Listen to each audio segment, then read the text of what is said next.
Good morning, ma'am. Hi, I'm Deepthi from Curious Times. I welcome you to our yet another edition of the Teachers' Day. This year's magazine is the Ed Leaders. And we are very fortunate that you've accepted our invite to be part of this conversation and to share your beautiful journey, your inspiring journey with the young leaders of today and also with the students and so many Curious Times readers and viewers across different parts of the world. Thank you so much, ma'am, for joining us. Thank you, Deepthi. I'm Shikha Banarjee, principal of St. Anandram, Jaipuria School in Kanpur. Jaipuria School has several branches. My school happens to be the Pioneer Institute, the first school under the Jaipurian banner, 48 years old now. And I feel very privileged to be a part of this school. It's a very progressive school with the best of teachers and best of teaching learning transactions happening. We are also supported by Samarthya Teachers Training Academy for Research under our banner, under which my teachers are constantly upgraded, trained, prepared to face the day-to-day challenges. Because education today is changing not by the year, not by the months, not by the week, nowadays not even by the day. It's changing by hours. Every hour there is something new to know, there is something new to learn. And to make sure that the teachers know all this, the platform that is given by my management is extremely encouraging. And you wanted me to share a little bit of my journey. So you have to understand that all of us, before we become teachers, should first be learners. A person who is not a learner does not have the right to become a teacher. Because actually in the teaching learning scenario, in the education world, teaching does not exist. There is nothing called teaching. Because teaching is a one-side process. You know, I'm saying this, I'm trying to explain this, but understanding the learner's side is very important. And a teacher needs to be a learner first, an adapter after that, a motivator further, and then a co-learner with the children. The word co-learner is very important. I hope all of us know that while we teach our children, it has to be a parallel learning that goes on, whether you are a teacher, whether you are the principal. The day you stop learning, your journey has ended. You have reached your end point if you stop learning. Right? Not only that, let us all remember that change is the only constant thing. Everything changes and it has to change. The moment anything stops changing, you get stagnated. So whether it is the academic procedure, whether it is the pedagogical processes, whether it is the various types of intervention that supplement education, all of it needs to evolve and evolve continuously. And if we think about our potential, are we able to do so much? You know, before the pandemic started, from quite some time before that, it was like so much of change is required, online teaching is required, a facilitating teacher is required. It's been going on from several years. And just before the pandemic started, national education policy got its acceptance. You know, it came into implementation after that. It came into becoming a accepted thing later on, but in the year 2019, that was when NEP was first brought into existence. And So much of a disturbance among everyone, so much of change. How will we do that? But when the pandemic forced us, we did it all. We were able to do it all, starting from online classes, grooming the students, motivating the parents, bringing in the various digital interventions, and enhancing our teaching learning procedure. It was a complete paradigm shift, compulsorily brought in by nature, because pandemic was in the control of no one. Yes. But the education fraternity, the educationist across the world, adapted this change in the best possible manner.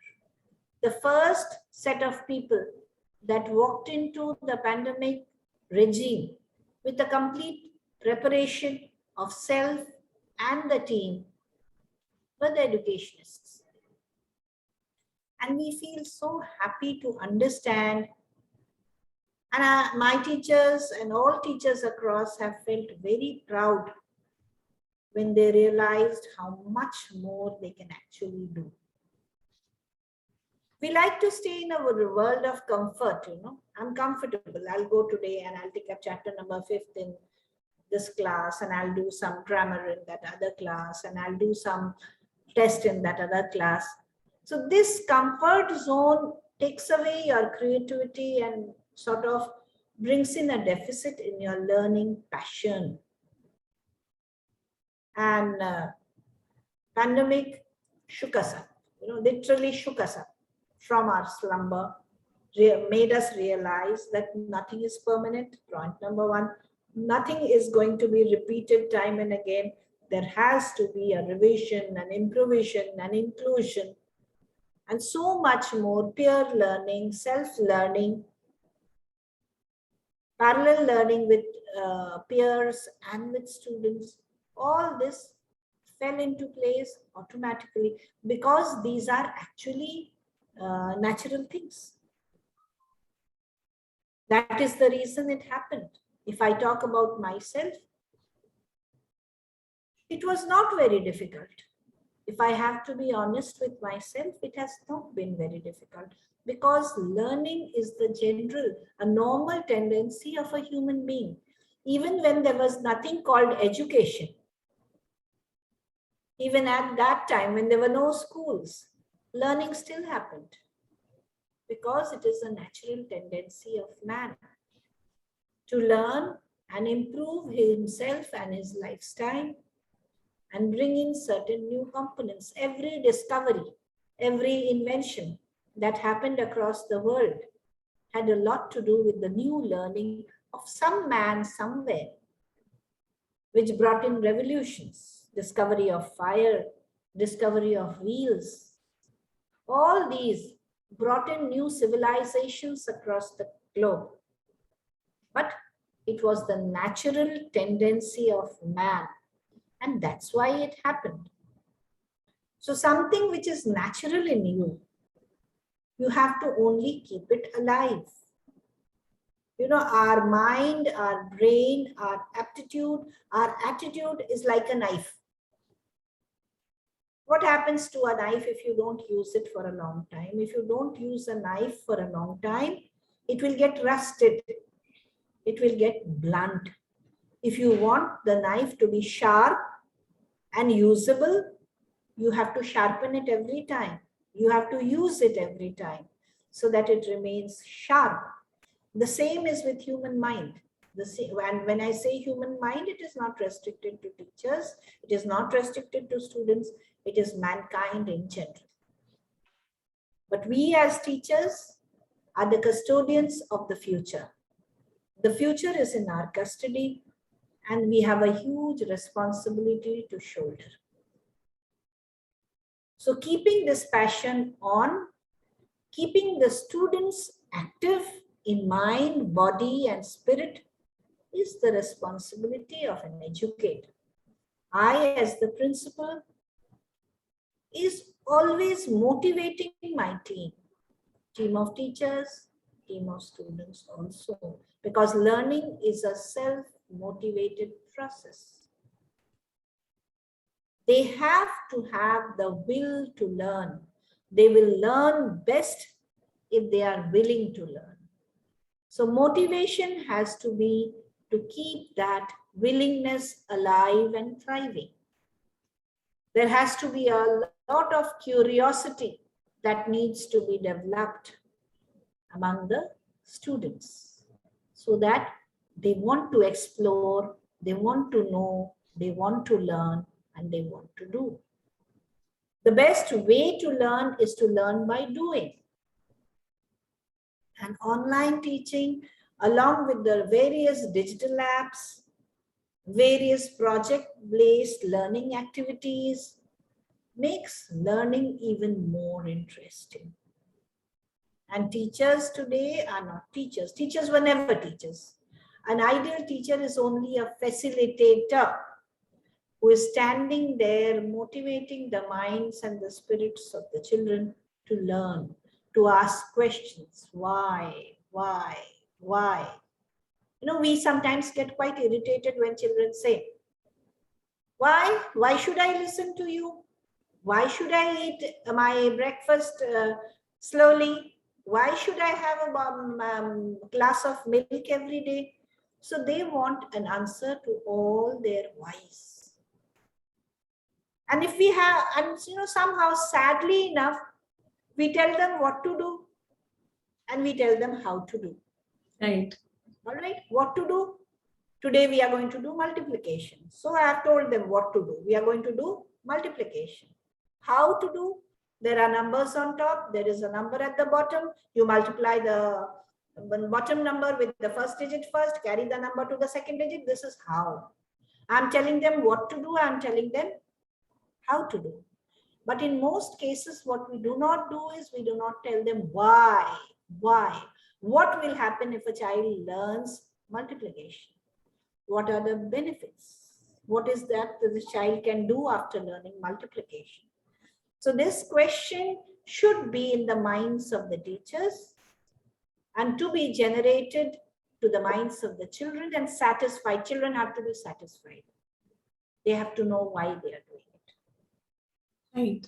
You know, so the teacher's job, actually a teacher's job is very different. And whatever we talk about today, a practical approach towards learning, project-based learning, these have been existing since centuries. Right. If you look into the Arthashastra of Chanakya or the various teachers in the universities like Takshila and all that, you will find that the process, the Gurukul process of teaching learning was always focused on the student. And it was the students who took the learning forward with the teacher standing as the firm support behind them. Right. So this is about all, Dipti. This is how my journey started. I was a teacher because I wanted to be a teacher, not by compulsion, by choice. And so when you come into something which is of your choice, you are able to excel in that. Right. I'm a teacher today also, and I aspire to be a teacher till the last breath of mine. Very nice. Yes, ma'am. Thank you. Those were wonderful words. And I think you also sort of, give us insights of what are your views about how the things progressed last year, but overall how, things have panned out and what is an important role for a teacher. And I think those are valuable from the perspective that when people take up teaching as a profession, they need to sort of, be aware that although they are aware theoretically, but I think when somebody tells them who's with so much experience, those things come across and settles in your mind that that's how you should or should not pick up a job. And especially your point that you're facilitators, and how things are different and changed, that those are very valid points for anybody who's entering the profession or who's actually thinking of growing in the profession, but not making those efforts or hasn't thought of these things as like the primary things versus like number of years of experience and having a couple of degrees and all that. I think your those thoughts were valuable. Ma'am, another thing that comes to us is like, the speed of change. The speed of change in last 1.5 year has been tremendous. The new education policies sort of brought in a lot of rationality in terms of how things were being done and how they are expected to be done as we go along. Uh, I'm sure many of us were not happy with the pace of changes that were brought earlier, and they were not keeping up in times with the what the real world needed. Is there anything else you believe that these are some more changes that are required, and those could be any stakeholders like government or parents or the students themselves or teaching or anything like from an infrastructure perspective? Do you think there are some more changes that still sort of need to be put in over there, and then we can see like a tremendous benefit flowing to children, right? Education is a process which will never be perfect. By the time we reach the point where we think just now we will be perfect, by the time there will be 10 other requirements that will develop. So Right. education will never be perfect. And if I have to take the reference of NEP, we have a lot to do. Right. It is probably the first time such a wonderfully drafted proposal is there before us to be implemented, whether it is about the students, participation of parents, training of teachers, pedagogical evolution. There are several things to do.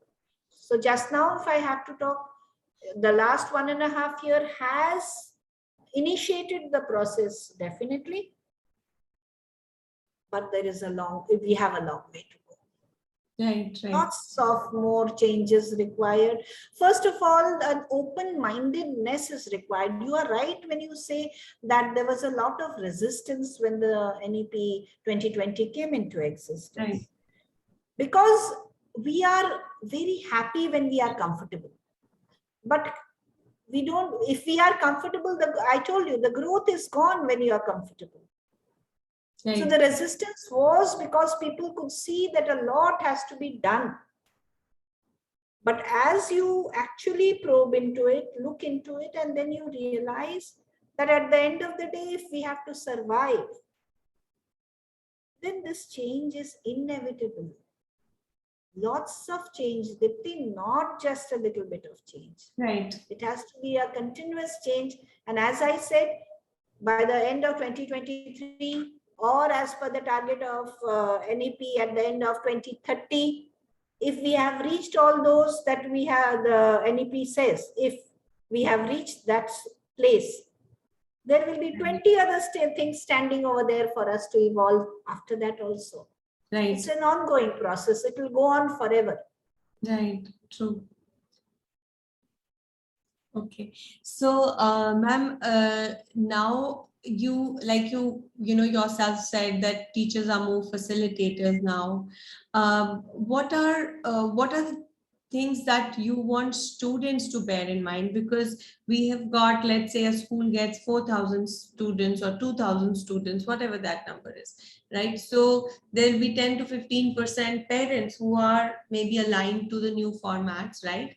And the rest of them, they have studied in that format, their older one has studied in that format, or the rest of the world studies in that format. How what are the things you believe that what are the changes that parents as well as the students need to also bring around to get the benefit of, let's say, what the school has to offer or what the policy has to offer? Whatever we do, it cannot be without having a proper transparency in your system.